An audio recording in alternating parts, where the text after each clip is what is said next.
டிச்சாலா, எனக்கு ஏதோ தப்பு நடக்க போற மாதிரி ஃபீல் ஆகுது. ஒருவேளை எனக்கு ஏதாச்சும் ஆச்சுன்னா நான் இறந்து போனேன் அப்படின்னா இந்த கீயை எடுத்துக்கிட்டு என்னோட அகமோட்டோ ஐலாண்டுக்கு போ, அங்க உனக்கு தேவைப்படுற ஒரு விஷயம் கிடைக்கும் அப்படின்னு சொல்லி இறந்து போறதுக்கு முன்னாடி டிச்சாலா கிட்ட சொல்லியிருக்காரு. சோ ஷெரீஃப் ஸ்ட்ரேஞ்ச் கொடுத்த அந்த அகமோட்டோ கீயை வச்சுக்கிட்டு சாங்டம்குள்ள போனதுக்கு அப்புறம் அங்க அவங்களுக்காக காத்துட்டு இருந்தது யாருன்னா, நான் வீழ்வேன் என்று நினைத்தாயோ?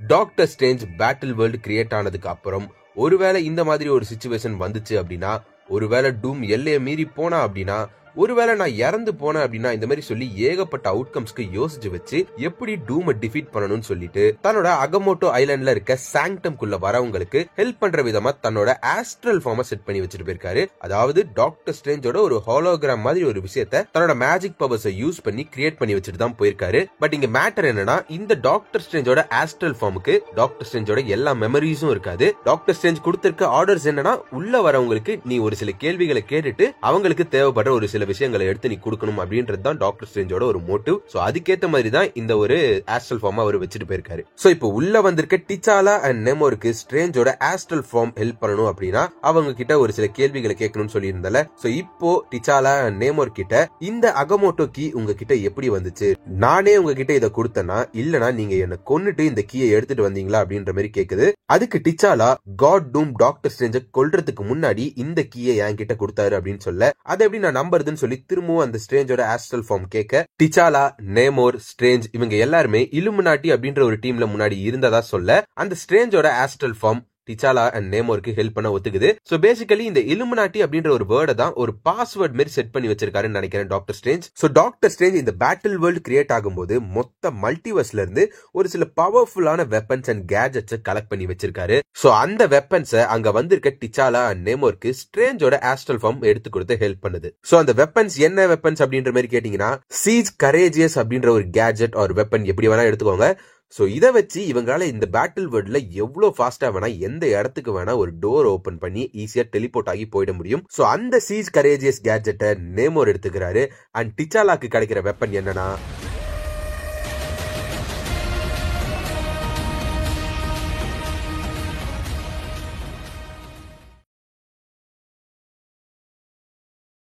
சோ இந்த இன்ஃபினிட்டி காண்ட்லெட்டை நெமோர் கிட்ட கொடுத்தா நெமோர் ஏதாவது கோளாறுத்தனமா பண்ணிட போறாரு அப்படின்னு சொல்லிட்டு டிச்சாலாவே அதை வச்சுக்கிறாரு. அண்ட் அது நெமோருக்கே தெரியும், ஏன்னா அவரு மேல அவருக்கே நம்பிக்கை கிடையாது. அதனால டிச்சாலாவே அதை வச்சுக்கிட்டோம் அப்படின்னு சொல்லிட்டு அவரும் விட்டுறாரு. பட் இங்க சிக்கல் என்னன்னா, இந்த இன்ஃபினிட்டி காண்ட்லெட் டாக்டர் டூமோட கிங்டம்ல மட்டும்தான் வேலை செய்யும், அதாவது டூம் ஸ்டாட்ல மட்டும்தான் வேலை செய்யும். நான் வேற ஒரு வீடியோல டாக்டர் டூமோட கிங்டம், அதாவது கேஸ்டல் டூம் இருக்க இடம் வந்து டூம்ஸ் காட் அப்படின்ற மாதிரி தெரியாதனமா தப்பா மென்ஷன் பண்ணிருப்பேன். கன்ஃபியூஸ் ஆகி மாத்தி டைப் பண்ணிட்டேன், sorry for that. So Castle Doom இருக்க இடத்தோட பேரு டூம் ஸ்டாட். காட் டூம்க்கு அகைன்ஸ்டா ஆர்மியை கொண்டு வந்துட்டு இருக்க மேக்சிமஸை டீல் பண்றதுக்காக காட் டூம் தன்னோட எல்லா ராஜ்யத்தோட ராஜாக்களை மட்டும் இல்லாம நிறைய பெரிய பெரிய ஆட்களை வர வச்சிருக்காரு. For example Mister Sinister, Apocalypse, Maestro Hulk, Madelyne Pryor, also known as Goblin Queen அப்படின்ற மாதிரி நிறைய பவர்ஃபுல்லான ஆட்களை காட் டூம் வர வச்சிருக்காரு. பட் டூம் இவங்களை இங்க வர வச்சதுக்கு இது மட்டும் காரணம் இல்ல, இன்னொரு காரணமும் இருக்கு. சோ காட் டூம்க்கு இவங்கள யாராவது ஒருத்தர் அவரை முதுகுல குத்துறதுக்கு வாய்ப்பு இருக்கோ அப்படின்னு சொல்லிட்டு டவுட் வந்திருக்கு. அதனாலதான் அவங்க எல்லாருமே அங்க வர வச்சிருக்காரு. மேக்சிமஸ்க்கும் அவங்களுக்கும் ஏதாவது சம்பந்தம் இருக்கா அப்படின்ற மாதிரி கேட்க, ஆப்வியஸ்லி அங்க இருக்க எல்லாருமே டாக்டர் டூம்க்கு லாயலா இருக்காங்க அப்படின்ற மாதிரி தான் சொல்றாங்க. பட் மேட்டர் என்னன்னா, இவங்கள யாரோ ஒருத்தர் உண்மையாவே காட் டூமை பிட்ரே பண்ணதான் போறாங்க. அது யாரு அப்படின்றத இன்னும் கொஞ்ச நேரம் கழிச்சு சொல்றேன். சோ வாலுக்கு இன்னொரு பக்கத்துல, அதாவது டெட்லாண்ட்ஸ்ல இருக்க தானோஸ் அந்த வால் கிட்ட வந்து வால் கிட்டே தனியா பேச ஆரம்பிச்சிடுறாரு. பார்த்தா அது வெறும் வால் கிடையாது, இத்தனை நாளா நம்ம தேடிட்டு இருந்த பென் கிரிம், அதாவது த திங் தான் இந்த வாலோட ஒரு மெஜாரிட்டி போர்ஷனா இருந்து அவர் தான் எல்லாத்தையுமே ஹோல்ட் பண்ணி ஒரு ஷீல்டு மாதிரி இருந்திருக்காரு. சோ அந்த பென் கிரிம் கிட்ட தானோஸ் தன்னோட பயங்கரமான பேச்சு திறமையை வச்சு பென் கிரிம்ம டாக்டர் டூம்க்கு அகைன்ஸ்டா திருப்ப பாக்குறாரு. பேசிக்கலி பென்னை பத்தின உண்மைகளை அவர்கிட்ட சொல்றாரு. இந்த மாதிரி நீ யார கடவுளா பார்த்து அவனுக்காக இது எல்லாத்தையுமே செஞ்சிட்டு இருக்கியோ, அவன் உன்னோட உண்மையான நெருங்கிய நண்பனான ரீட் ரிச்சர்ட்ஸோட பரம எதிரி. அவன் இத்தனை நாளா உன்னை அவனோட சந்தோஷத்துக்காக யூஸ் பண்ணிட்டு இருக்கான் அப்படின்ற மாதிரி சொல்லி தானோஸ் பென்கிரிமை மேனிபுலேட் பண்ணி டூமுக்கு அகைன்ஸ்டா திருப்பிடுறாரு. சோ இது எல்லாத்தையுமே கேட்டு எல்லா உண்மைகளையும் புரிஞ்சுக்கிட்டு திங் அந்த வாலை உடைச்சிட்டு ஒரு பெரிய மலை மாதிரி எழுந்து வராரு. நார்மல் சைஸ்ல இல்ல, இந்த இடத்துல பென்கிரிம் ஒரு பெரிய பில்டிங் அளவுக்கு பெரிய சைஸ்ல இருக்காரு. சோ இப்ப டெட்லாண்ட்ஸ்க்கும் மத்த கிங்டம்ஸ்க்கும் நடுவுல இருக்க அந்த பாதுகாப்பு கவசத்தோட ஒரு பகுதியில ஒரு பெரிய ஓட்ட விழுந்துருச்சு. சோ இப்ப தானோஸும் டூமை நோக்கி வந்துட்டு இருக்காரு. டிச்சாலாவும் ஓவர் பவர்ட் ஆயிருக்காரு. மீன்வைல் மேக்சிமஸ் கேஸ்டல் டூம் கிட்ட நெருங்க காட் டூம் அனுப்பி வச்ச மேடலின் பிரயர் அண்ட் அவங்களோட காப்ளின் ஆர்மி மேக்சிமஸ்க்கு எதிராக சண்டை போட ஆரம்பிக்கிறாங்க. அண்ட் அந்த சண்டை நடந்துட்டு இருக்கும் போது எதிர்பார்த்த மாதிரியே மிஸ்டர் சினிஸ்டர் டூமை பிட்ரே பண்ணி மேடலின் பிரயரை அட்டாக் பண்ண ஆரம்பிக்கிறாரு. சோ இது எல்லாத்துக்கும் முக்கியமான காரணம் யாரு அப்படின்னு கேட்டீங்கன்னா கேப்டன் மார்வல் தான். ஏன்னா அவங்க தான் பார் சினிஸ்டர்ல போய் விழுந்ததுக்கு அப்புறம் மிஸ்டர் சினிஸ்டரை கன்வின்ஸ் பண்ணி டூமுக்கு அகைன்ஸ்டா திருப்பி விட்டுருக்காங்க. சோ ரெண்டு பேருமே சேர்ந்து காப்ளின் குவீனை அட்டாக் பண்ண அப்போகலிப்ஸ் அவரோட ஆர்மியோட சண்டைக்கு வந்து மிஸ்டர் சினிஸ்டரோட தலையை தனியா வெட்டி எடுத்துறாரு. சோ இந்த சம்பவம் எல்லாமே நடந்துட்டு இருக்க தார் காப்ஸ் அங்க வந்து இறங்குறாங்க. பட் ட்விஸ்ட் என்னன்னா இவங்க யாருமே டூமுக்காக சண்டை போட வரல, டூமுக்கு அகைன்ஸ்டா சண்டை போட வந்திருக்காங்க. ஏன்னா எப்படி கேப்டன் மார்வல் மிஸ்டர் சினிஸ்டரை கன்வின்ஸ் பண்ணி கூட்டிட்டு வந்திருக்காங்களோ அதே மாதிரி மைட்டி தார் காப்ஸ் மெம்பர்ஸ் கிட்ட எல்லா உண்மைகளையும் சொல்லியிருக்காங்க. அண்ட் தார் காப்ஸ் மெம்பர்ஸும் பேசிக்கலி பிரதர்ஸ் அண்ட் சிஸ்டர்ஸ் மாதிரி தான். ஆல்சோ இவங்க தாரா இருக்கிறதுனால, அதாவது வேர்தியா இருக்கிறதுனால இவங்க கண்டிப்பா பொய் சொல்ல மாட்டாங்க அப்படின்னு சொல்லிட்டு மைட்டி தார் சொல்ற எல்லா விஷயத்தையுமே நம்பி அவங்களுக்கு சப்போர்ட் பண்ற விதமா ஏகப்பட்ட தார்ஸ் டூமை எதிர்த்து சண்டை போட வந்து நிக்கிறாங்க. So Captain Marvel, Thor Corps, Maximus and அவரோட army versus Madelyne Pryor and அவங்களோட goblin army and Apocalypse and அவரோட ஆர்மின்னு சொல்லி ஒரு பெரிய வார் டூமோட கண்ணுக்கு முன்னாடி ஆரம்பிச்சு நடந்துகிட்டு இருக்கு. சோ கண்டினியூஸா 2 வாட்டி பிட்ரே செய்யப்பட்ட டூமோட சைட ஸ்ட்ராங் ஆக்குற மாதிரி மாஸ்டர் ஹல்க் ஒரு பெரிய ஹெலிகாரியரை அந்த சண்டை நடந்துட்டு இருக்க இடத்துக்கு கொண்டு வராரு. அதுல பார்த்தா கொச்சன்னு ஏகப்பட்ட ஹல்க் வேரியன்ட்ஸ் அந்த ஹெலிகாரியர்ல இருந்து குதிச்சு சண்டைக்கு வராங்க. சோ வரலாறு காணாத ஒரு பெரிய போர் பேட்டில் வேர்ல்ட்ல நடந்துட்டு இருக்கு. சோ இது எல்லாத்தையுமே டூம், சூசன் ஸ்டார்ம், வெலீரியா, பிராங்க்லின், பிளாக் ஸ்வான்ன்ற மாதிரி எல்லாருமே கேஸ்டல் டூம்ல இருந்து இந்த போரை கொஞ்சம் தூரத்துல இருந்து வேடிக்கை பார்த்துட்டு இருக்காங்க. Meanwhile Reed Richards and Maker ஸ்டார் லார்டோட ஹெல்ப் மூலமா ஒரு ஃபிளைட்டை ரெடி பண்ணிட்டு இருக்காங்க. ஆல்மோஸ்ட் ரெடி பண்ணி முடிக்கிற நிலைமையில தான் அந்த ஃபிளைட் இருக்கு. சோ இவங்களோட மோட்டிவ் இந்த போர்ல கலந்துகிட்டு சண்டை போடணும் அப்படின்றது கிடையாது.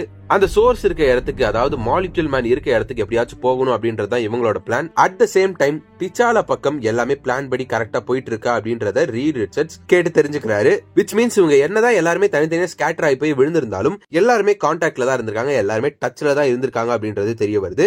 சோ டூம் ஸ்டாட்டுக்கு திரும்ப போனோம்னா ஏற்கனவே கட்டுப்படுத்த முடியாத அளவுக்கு ஒரு பெரிய போர் நடந்துட்டு இருக்கு. ஏன்னா ஒரு தார் ஒரு ஹல்க் சண்டை போட்டாலே பூமி தாங்காது. இதுல நூத்துக்கணக்கான தார், நூத்துக்கணக்கான Hulks, goblin army, Apocalypse army plus Spider-Man, Miles Morales, Captain மார்வல்னு சொல்லி ஒரு பெரிய சம்பவமே நடந்துட்டு இருக்கு.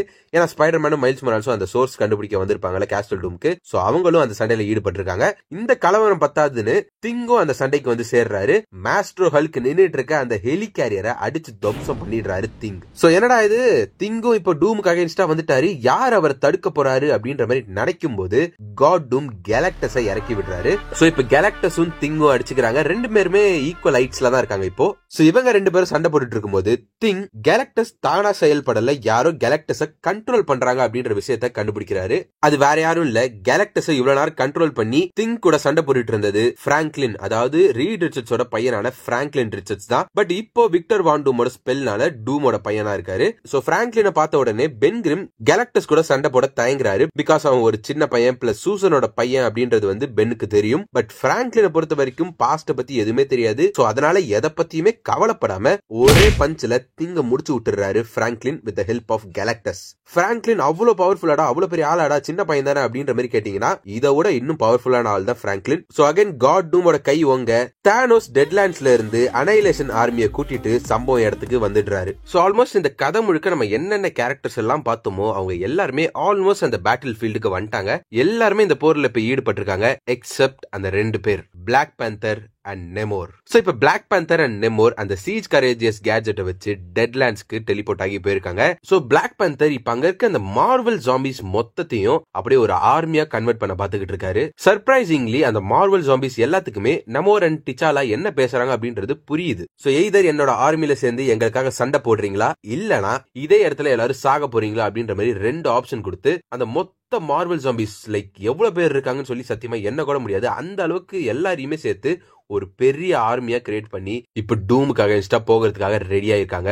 சோ இப்ப பிளாக் பேந்தர் அந்த மார்வல் ஜாம்பிஸ கண்ட்ரோல் பண்ணி அந்த மொத்த மார்வல் ஜாம்பிஸ்க்கும் ஒரு ராஜா மாதிரி மாறி இருக்காரு. சோ தானோஸ் அவரோட ஆர்மியை கூட்டிட்டு டூமுக்கு அகைன்ஸ்டா போயிட்டாரு. கேலக்டஸ்க்கும் திங்குக்கும் நடுவுல நடந்த சண்டையில திங்கு இறந்து போயிட்டாரு. அண்ட் ஆல்ரெடி கீழே ஹல்க் ஸ்டார்ஸ் சொல்லி ஏகப்பட்ட பேர் சண்டை போட்டு ஒரு பெரிய போர் நடந்துட்டு இருக்கு. பிளாக் பேந்தர் அண்ட் நெமோர் அவங்களோட ஒரு புது ஆர்மியை கிரியேட் பண்ணிட்டாங்க.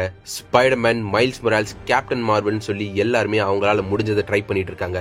இது எல்லாமே ஒரே ஒரு விஷயத்துக்காக தான். எப்படியாச்சும் காட் டூமை டிஃபீட் பண்ணி எல்லாத்தையுமே பழைய நிலைமைக்கு திருப்ப முடியாதா அப்படின்னு சொல்லிட்டு ஒரு நம்பிக்கை தான்.